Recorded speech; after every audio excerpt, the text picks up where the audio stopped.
Hey guys, it's Jessica with Pull Through Sites, and I'm sitting here with Chris with Anvil Campgrounds. He is the third generation owner of this campground that's been around for 65 years.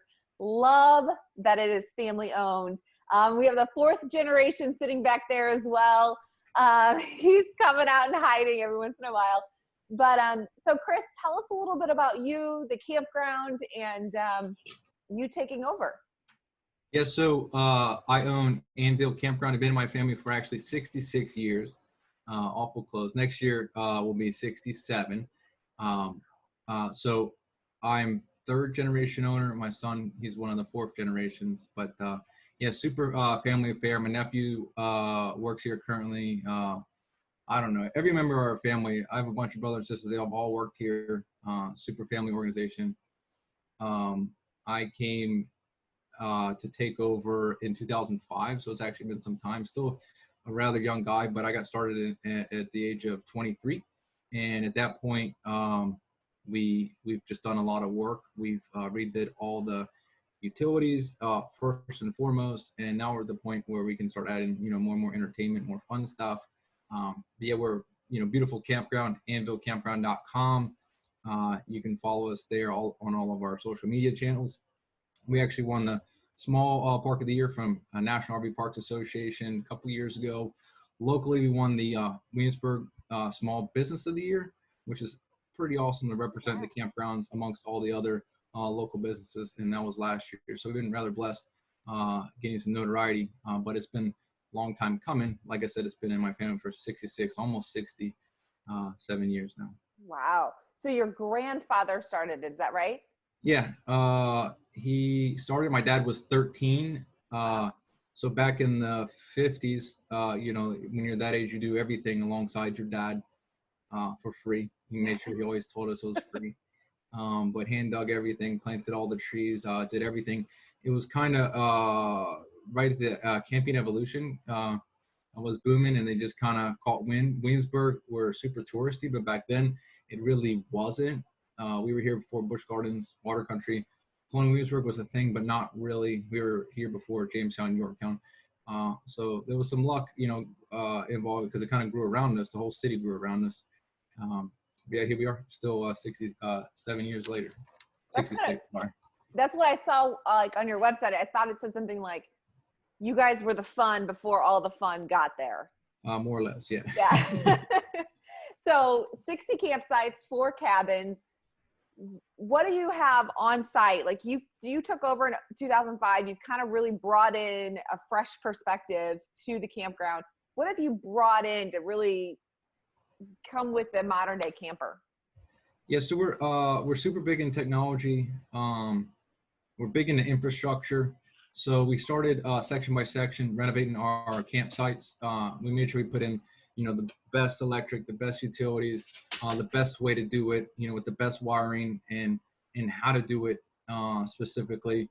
I mean, this is probably nerdy stuff, but each campsite, we made sure we wired directly from the main panel to each pedestal. That way, if campsite 62 had a problem, all the campsites wouldn't be affected. So it just really increases the better experience for everything. We got the best Wi-Fi, we got cable. Everything we did, we just try to do high-end, especially that's important if you can afford it. Now, it took us a lot of years before we can do that. It makes it a lot easier because if you're constantly fixing everything, you really can't advance on anything, and you're spending all your day. And as a campground owner, it gives you a better quality of life. Yeah. You're not getting calls all the time to fix everything if you do it really, really well the first time.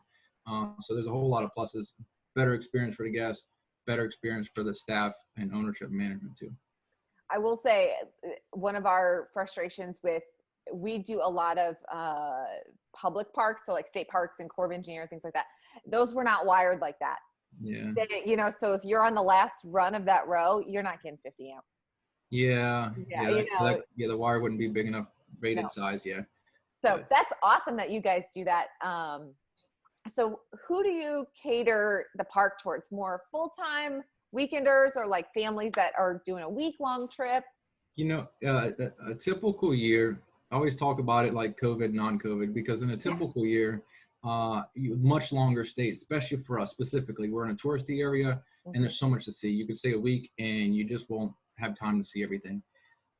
So typically you'll see much longer stays. Now this year was different. We were shut down for quite some time, but when they started to come back, also we typically get a lot from the Northeast, and a lot of people from the Northeast, Pennsylvania, New Jersey, New York, they weren't allowed to come to Virginia, or vice versa. Virginia didn't allow them to come. So that's really a lot of our typically where our guests come from. But this year it was mostly all Virginians, and like really within like an hour. And what we saw this year in particular, we went from being a campground where they would do all the stuff today. It was a more traditional style campground. We turned into a weekend campground, and which is very similar to all the other campgrounds in the state, because it was just Virginians and they were just going within an hour to get away. People did more camping here instead of just going to all the attractions. So we created a lot of weekend events. We did a lot of, hot dog roasts, snow cones, music. We did all kinds of stuff. We kind of transformed ourselves into more of a camping campground, like weekend type campground, because that's what it was this year for us. Right. So what are your plans then for 2021? Are you going to mix the two and cater to both? Yeah. We've always been trying to build up that, guest base too. So we've learned a lot. And so we'll continue that because we still really don't know what COVID's going to do. What we have seen is, everyone's really a lot more comfortable with it, even though now the numbers are just absolutely, out of control in just about everywhere. But we'll still do the same kind of thing to cover that. And if people are comfortable to go out to the parks, they could do that. We don't know what restrictions are going to be on the parks. They're open at limited capacity. Are people going to come from the parks? Or are they still just going to come to just kind of get away from the weekend? So we'll be better, way better suited. So we'll have options for if they're going to want to come weekend, or they want to come do the traditional Williamsburg thing and go see everything. We'll be set for that. So we're going to be prepared. And we created free weekend events. We started in the summer. We carried it into the fall with like music and hot dog roast and kettle corn or popcorn, or depends on the time of the year. But we'll continue that with stuff every weekend in the spring, summer, fall, and depends on what the restrictions allow us. We'll open up more, do more stuff. But we'll be ready for, hopefully we're ready for however it rolls this year. That's awesome. I love the pivot. I love that you were so used to, kind of those week-long 2-3 week campers. Yeah. And then now you have something best of both worlds for everybody. That's awesome. I think that's great. So when people come, whether it's a week or weekend or whatever, what do you find, like, what is something they always forget? Because I know you have a little shop and a store and all that. Like, what are they going in there for? Yeah. So, I don't know if there's like one thing they'll forget. There's always something. Yeah. I read a blog once, and we've actually carried this with us when we go camping, is at least your first night. Sometimes getting set up and even the drive, it might take a little longer than you expected. Mm-hmm. So I read this in a blog to always make sure you have at least that first meal, like ready to go, like, packed away. And we actually do that for ourselves. It just makes it a whole lot easier, because you always assume you're going to get there, get, backed in or pulled in and parked, and you're ready to go. But then, you don't know where to get the food and all. So that's something that, we kind of go into. But as far as stuff they forget, it's always just random things. I will say, as far as when they, arrive, instead of forgetting something, we always see a lot of anxiety on parking the camper. We see a lot of emphasis pre-arrival on, pull-through sites. Yeah. That's definitely what everybody wants. And we have some, not so many, because, we're older. But what we always really stress with everybody is just to try to relax. You're not going to be the first one to park. I'll point out, you see all the people, they've already parked. And especially in our park, every one of these sites have been parked in countless times, over the 66 years. Like, you can do it. And I, jokingly tell them, you can't be the worst one in the park, that you can do it. It might take a little time, but, it's okay. And people will help you out too. So, So we emphasize that. We also emphasize, to the first timers, don't be afraid to ask your neighbor a question, because they'd be more than willing to help you out. And especially if you could find someone that's more full-time that's figured it out, they're so willing to share tips and tricks. So just, ask your neighbor, ask a friend, and eventually you'll get your own routine, and then you'll get over your anxiety about parking, getting set up, and the transition or moving parks or whatnot. Yeah, I think you touched on so many great points there, especially for like, weekend campers like us. Like we've been doing it for 13 years. So it's like you pick up these little things along the way, but having a meal on Friday night ready to go, usually for us, it's leftovers. Yeah. Oh yeah. Whatever we had during the week, I just throw in leftovers. It's like we need 5 minutes to put it in the microwave and eat because we don't know what time we're going to get there, and I think people are I don't know if they're more scared of looking stupid backing in or if they're more worried about hitting something when they're backing in. I don't know, but it's always like, if it takes you a half hour, it takes you a half hour. Yeah, one thing you see is when when you're driving on the road, there could be a lot of anxiety. It's you're either pulling or driving just a gigantic vehicle. Yep. And everybody knows who has their camper. Other cars on the road don't necessarily respect the distance, the size, the slowdown. So that has a whole lot to do with it, just the level of anxiety and stress when you ride. So we see that with everybody. So our main point is just we help them back in. We'll hook up the first timers and all that. But what we'll see is, a guest might come in and they're just really frustrated or just like, man, they're definitely not in a good mood. But in the morning, they'll physically look different just because they slept well.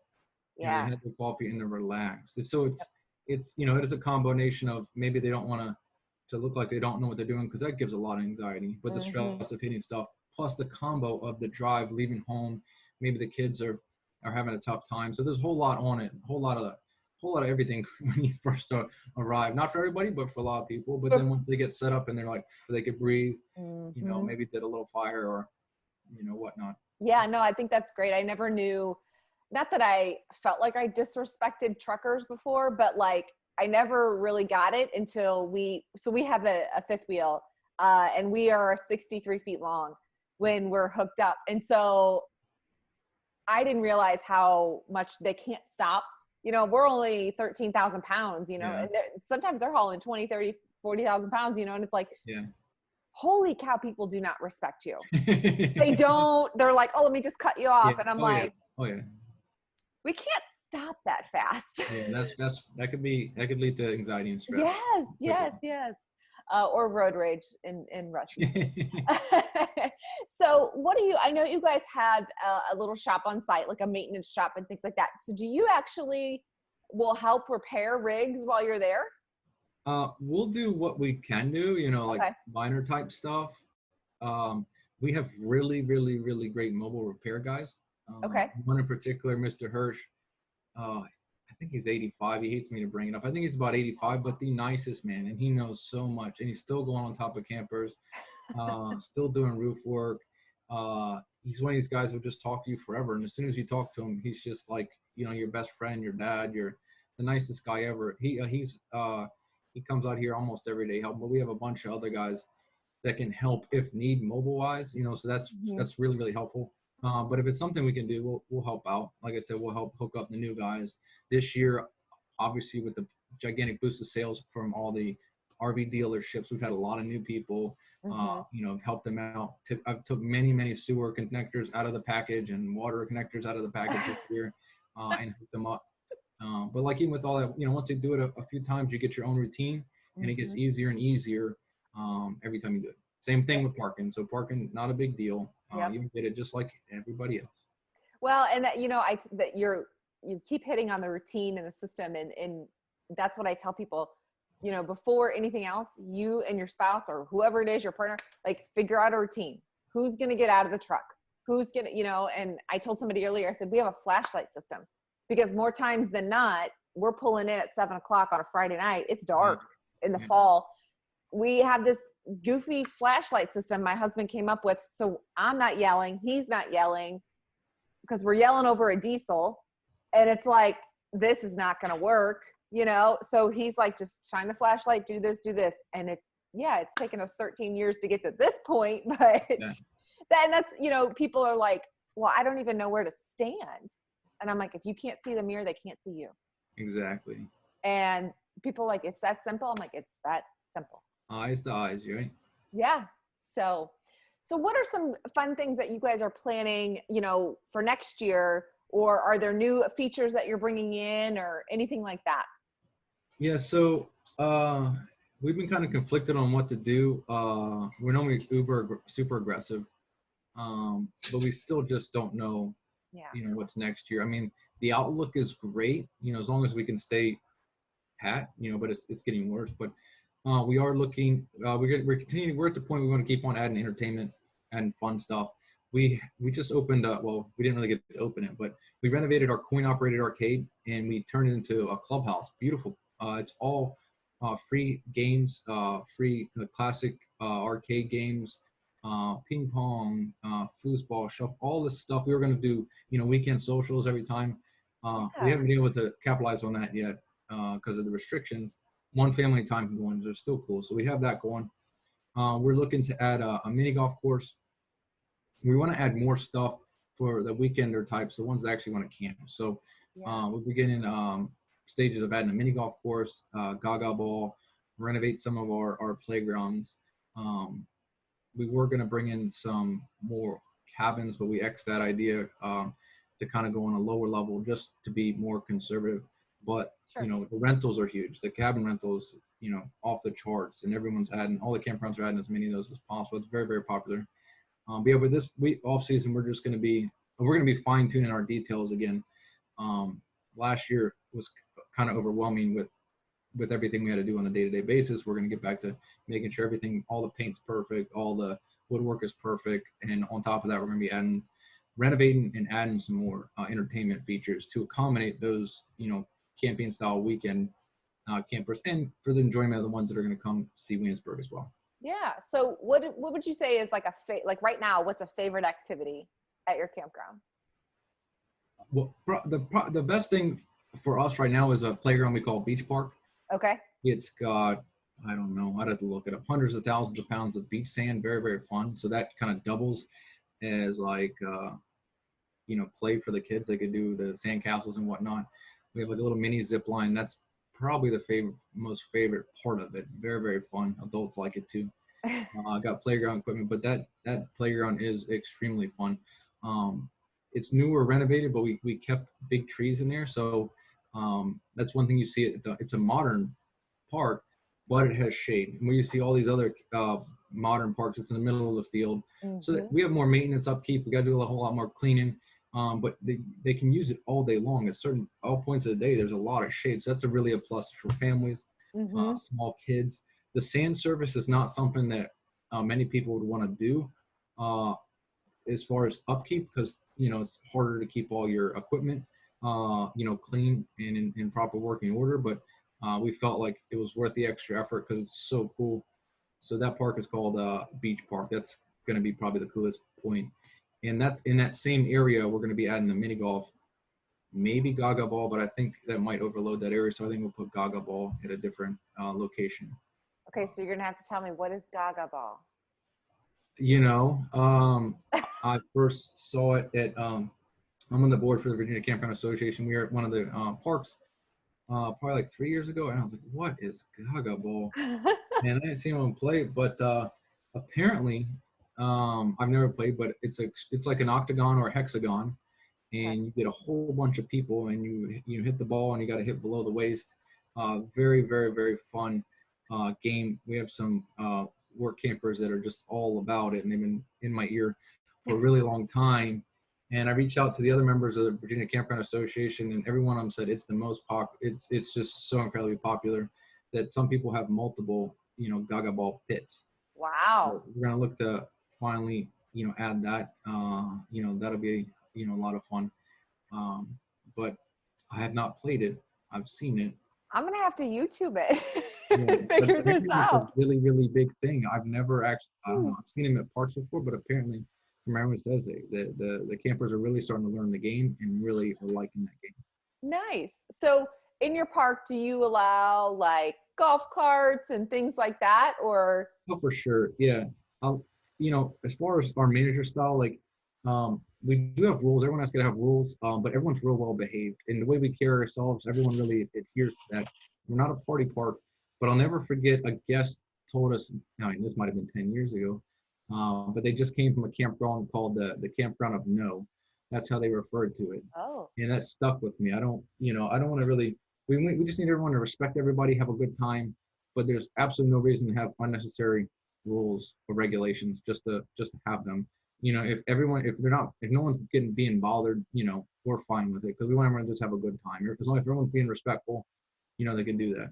yeah. We don't have any issues with. We're a small park. We're not a big park, so not many golf carts, but people could definitely ride them around, and we don't have any complaints. But maybe if we were a really big park and there was dozens of gas powered carts go around, maybe that'd be something else we'd have to look into. But yeah, no problem for us.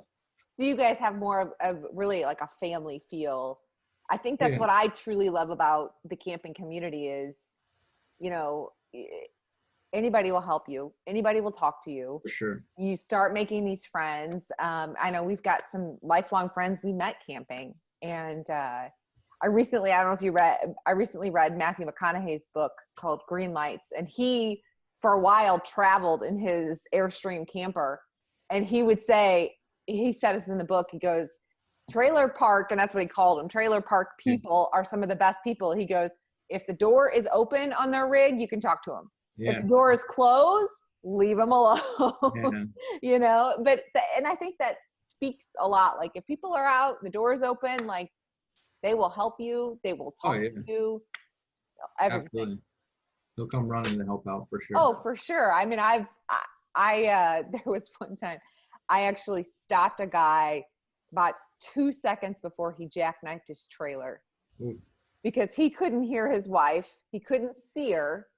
And he was just lined up wrong. And finally, I hear her yelling his name. And finally, I just screamed his name. And he stopped and he looked. And I said, buddy, you got to go around the circle and get lined up better. Yeah. And he's like, this is our second time.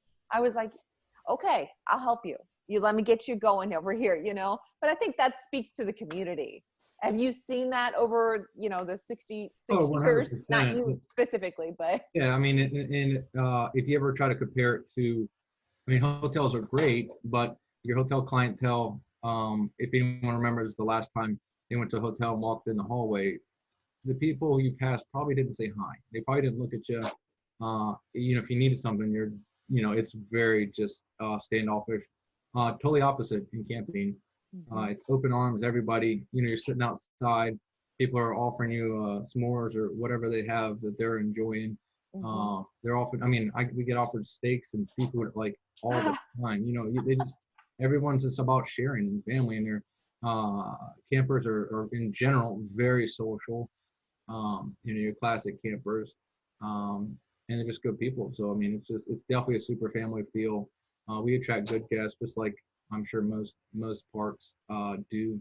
You asked earlier, we attract families, retirees.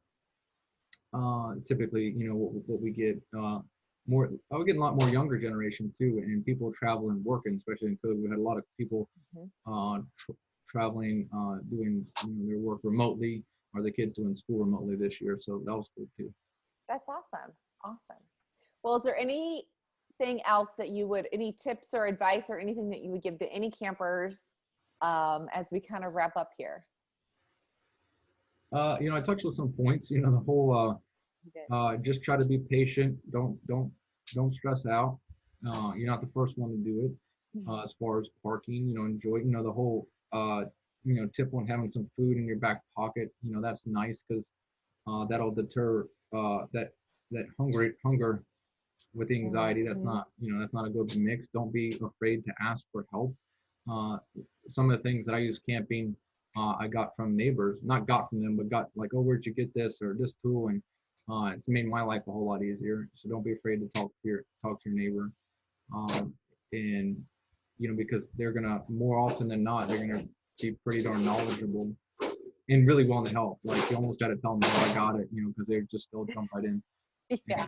And help you. So don't be afraid to ask a question. Yeah, I'll say some of the things that we have on our rig, I'm like, oh, look at that. I wonder where they got that, And so I'll just walk up and be like, hey, where'd you get that? They're like, oh, we got it off Amazon. Here's the link. And I'm like, oh, okay. Oh yeah. Thanks. Okay. or gosh, we've been under other people's rigs. My husband has been under it, like, oh, let me help you. Oh, your jacks aren't working. Let me help you, you know? So, well, thank you so much. This was great. I love to hear how you guys pivoted and really are bringing in every type of camper to your campground and bringing in more fun. And I can really tell that you have a good, like, attention to detail, and that matters, like culture, and that matters to you. I think Yeah, that's great. for sure. Yeah. That's awesome. Well, I will get all of your links to your Instagram and your website and everything in the description below. Everybody check out Anvil Campground in Williamsburg. Obviously, there's lots of stuff to do there, but there's even more stuff to do in the park. So, Chris, thank you so much for your time, and we'll talk soon. Thanks for having me. Merry Christmas. Yep, you too.